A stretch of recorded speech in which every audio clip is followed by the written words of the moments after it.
শুভ দুপুর বন্ধুরা। আজকে রবিবারে দুপুরে খাওয়া দাওয়া নিয়ে বসে পড়লাম।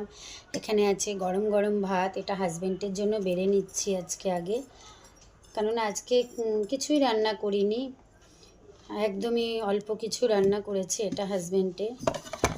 আর এখানে করেছি থানকুনি পাতা বাটা, ও খাবে না, মেয়ে আর আমি খাবো।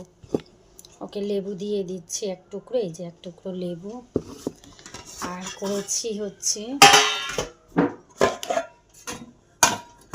হাজব্যান্ডের জন্য বাড়ছি, এই যে একদম হালকা পাতলা করে চিকেনের ঝোল করেছি। আমার মেয়ে এটা খুব ভালোবাসে, খালি বলবে মা চিকেনের ঝোল করো, পাতলা করে ঝোল করবে।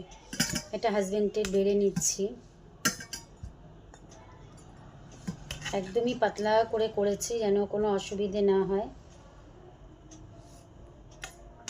কেন প্রতিদিনই বলতে গেলে রিচ খাওয়া হয়। কালকেও রিচ খাওয়া দাওয়া হয়েছে, কালকে শঙ্কর মাছ করেছিলাম, তাই একদম পাতলা করে ঝোলটা করেছি আজকে।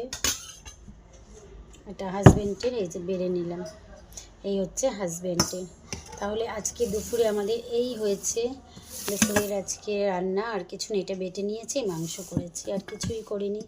তাহলে আজকে এতটুকুই আজকের মতো, টাটা। আবার পরে তোমাদের সঙ্গে কথা হবে, টাটা।